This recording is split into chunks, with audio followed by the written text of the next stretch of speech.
Olá, graças a paz, mais uma manhã com vocês neste quadro Café com Reflexão, dando continuidade à nossa série Filipenses 4, 11 a 13. Mas antes de começarmos hoje, não só quero te convidar a fazer sua inscrição, deixar o seu like, seu dislike ou mesmo o seu comentário, mas também gostaria de, posterior a isto, propor para vocês algumas coisas sobre Filipos. A cidade de Filipos foi uma cidade conquistada por Filipe II, pai de Alexandre o Grande, daí o nome Filipos, ou Filipenses, posteriormente ao adjetivo pátrio dos que moravam ali. Esta cidade hoje ela encontra ali na entrada da Europa, vindo do Oriente, e ela tem um nome chamado Kavala, com K e dois L's, que se bem pronunciado Cavaria. Então é uma cidade supostamente também a estrutura de uma das 7 igrejas da Ásia de Apocalipse, né? Também tem ali próximo as suas ruínas.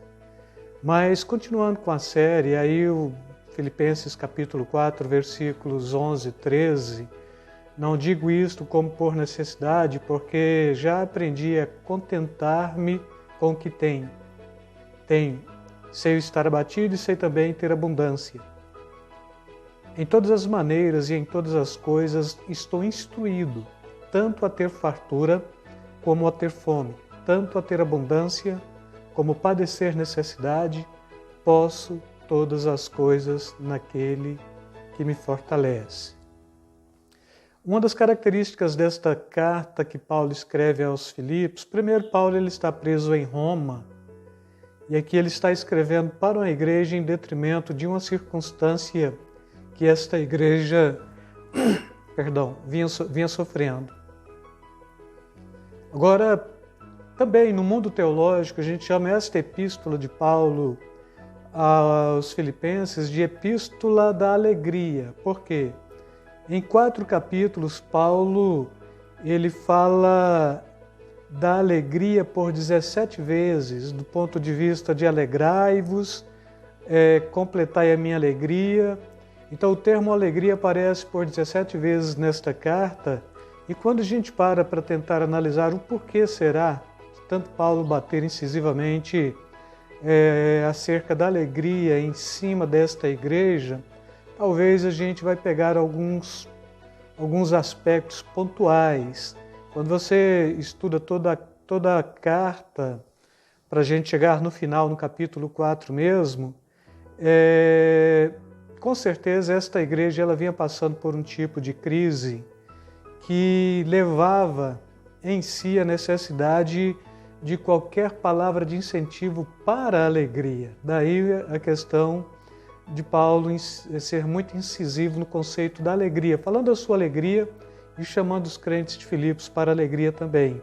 Então, podemos dizer que esta igreja estava passando por um momento de tristeza. E se qualquer pessoa afirmar isso é verdadeiro, sim, do ponto de vista da exegese desta carta, sim. Agora, por quê?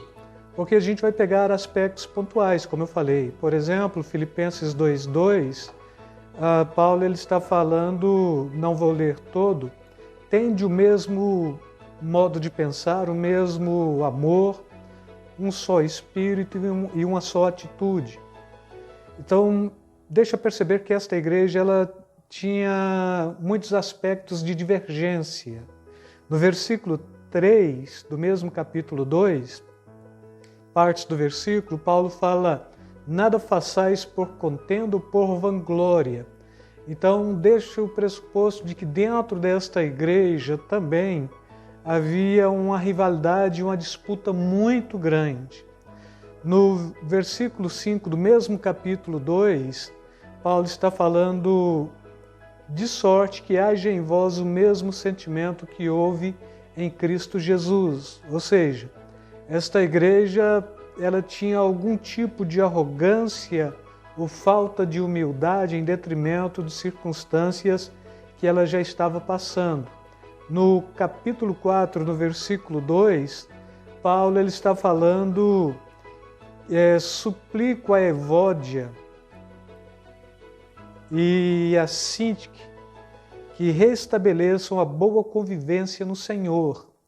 A palavra Evódia, o termo Evódia, é um termo grego, Evódia, significa aquela que deseja uma boa viagem às pessoas.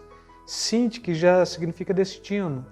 Mas a grande questão é que estas duas mulheres, elas foram cooperadoras de Paulo e eram cooperadoras de Paulo no seu trabalho missionário, mas tinham pontos de vistas divergentes acerca da vida da igreja ou acerca de como deveria se conduzir a igreja, ponto de trazer estas características que eu frisei para vocês, como da divergência, como da arrogância, da falta de humildade. E assim a gente vai perceber que esta igreja ela estava passando por um sério problema. No versículo 3, Paulo, no capítulo 4, ele não só conclama a unidade de Evódia e de Síntique para pensar de modo conveniente, ou que trouxesse convergência para o Senhor, como também ele manda: peço a ti, leal companheiro de jugo, que as ajude. Ele manda um obreiro seu para poder fazer um papel de apaziguador, de mediador, de reconciliador, para ajudar no processo do crescimento espiritual da igreja, ou quebrar todas estas mazelas que esta igreja vinha passando. E Epafrodito, este cooperador de Paulo, ele é de nome grego também. Todo nome grego a gente vai pegar algumas características interessantes. Significa amado por Afrodite. Afrodite, a deusa que tinha aqui a dupla sexualidade. Então todo animal é hermafrodite, porque veio da junção do deus Hermes e da deusa Afrodite. Então é macho e fêmea. A gente vai pegar alguns 2 ou 3 animais. E no mundo da botânica também a gente pega uma planta, rosas, flores, que elas mesmas têm a capacidade de com o vento soltarem os seus pólens, e elas mesmo, e com o vento também os pólen, fecundá-las outra vez. Então mostrando aqui que na própria natureza animal e na própria natureza do mundo da botânica, a gente vai encontrar esse conceito do hermafrodite. Afrodite era uma deusa que era bem cultuada no mundo grego, mas voltando para este contexto, um quadro desta igreja de Filipos, por exemplo, no capítulo 2, tem de vós o mesmo modo de pensar. Necessariamente, o apóstolo Paulo está chamando esta igreja para convergência de pensamentos, para o mesmo parecer, para ter um mesmo espírito, voltado para um objetivo comum. Segundo, nada façais por contenda ou por vanglória. Deixa a percepção de que este povo rivalizava uns aos outros na comunidade a fim de serem vistos, a fim de serem notados e a fim de se tornarem pessoas de fato notórias. Se a igreja está dividida, a vanglória de um grupo sempre gera contendas para o outro grupo, e aí tudo que se faz tem uma divergência do pensamento, e tudo que se faz também se faz por contenda ou por vanglória. Terceiro aspecto desta igreja: de sorte que haja em vós o mesmo sentimento que houve em Cristo Jesus. Com certeza, neste contexto, Paulo está chamando a igreja para quebrar a sua arrogância, a fim de que pudesse ter uma pauta comum. E esta pauta seria a pauta do reino de Deus. E o quarto aspecto é que Paulo ele suplica a Evódia e a Síntique que restabeleçam a boa convivência no Senhor, ou seja, saibam se relacionar como cristãos, tenham unidade cristã, tenha convivência cristã. O povo de Deus é um só. Paulo chega a propor que nós somos um só pão. Ele propõe que somos um só corpo. Posteriormente, ele propõe que somos um só corpo. E o livro de Atos propõe que esta igreja, a igreja que nasce, ela tinha tudo em comum: oração, na comunhão e no partir do pão. Estas duas mulheres, elas influenciavam a igreja e elas eram mulheres influentes dentro da comunidade. Era o motivo da discórdia de toda a igreja. Agora, elas foram cooperadoras de Paulo no trabalho missionário. No livro de Atos você vai compreender quando esta igreja está sendo fundada. Com certeza elas estavam inseridas neste processo, mas trazia em si esta deficiência, esta capacidade de uma rivalizar a outra. E então esta igreja ela trazia em si também, pela rivalidade das duas mulheres que eram influentes dentro da igreja, a vanglória, trazia a ostentação, trazia o orgulho, pois este é o círculo vicioso dos discordantes. Toda pessoa que discorda um do outro, que tem pontos de divergência, eles tentam prevalecer pela vanglória, pela ostentação e pelo orgulho. E com certeza isto a gente encontra dentro desta igreja. E a crise na igreja fica insustentável. Esta igreja de Filipos, de tal forma que Paulo é obrigado a enviar Epafrodito para ser alguém que pudesse vir mediar as partes, tentar trazer uma reconciliação destas duas irmãs, para então unir os dois grupos distintos, rivalizados. A igreja ela tinha um racha, ela tinha rachado. Então, com certeza que se fosse Paulo falando aos Coríntios mesmo, ele usaria este termo. Uns dizem, eu sou de Sintique, e outros dizem, eu sou de Evódia.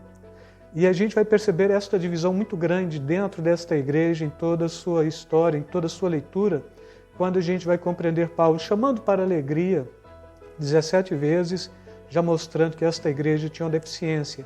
A Bíblia ela não dá maiores detalhes da desavença destas duas mulheres, mas com certeza era de cunho espiritual, ponto de vista de como conduzir a igreja.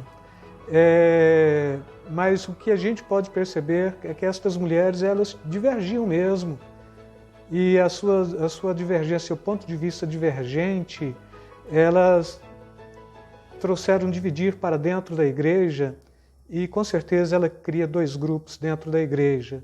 Agora, quando Paulo entra mesmo, ele entra para tentar trazer a unidade deste povo através de Epafrodito, mostrando que a igreja ela não pode ser muitas igrejinhas dentro de uma igreja, ou ela não tem que ter muitos pontos de vista diferentes dentro da igreja, de como conduzir a igreja, mas a igreja deve ser compreendido como o reino de Deus. E se o reino é de Deus, quem conduz a igreja é o Espírito Santo. Que estas duas mulheres, a Evódia e Sintique, elas estavam causando um prejuízo muito grande para a obra e para o reino do Senhor. E para esta manhã eu quero deixar para vocês esta terceira ministração da série, né? Propondo que quebrem em vocês todo o espírito que porventura possa ser contraditório ao espírito da liderança, do louvor e de alguns cargos na igreja, mas tenham uma só maneira de pensar, tenham um só parecer, vivam conduzidos pelo mesmo espírito, pensem juntos, em toda a ceia tenham esta capacidade de sentar com o irmão, com os irmãos e saber que de fato o estar ali é algo precioso, e a unidade no nosso conceito sempre é proposto que gera irmãos. Deus é um, na pessoa do Pai, do Filho e do Espírito Santo, e a igreja tem que ser una na pessoa dos seus fiéis também. Então que Deus vos abençoe nesta manhã, forte abraço, beijo no coração, e reflitam bastante acerca de tudo que eu falei nesta terceira ministração. Abraço, amado.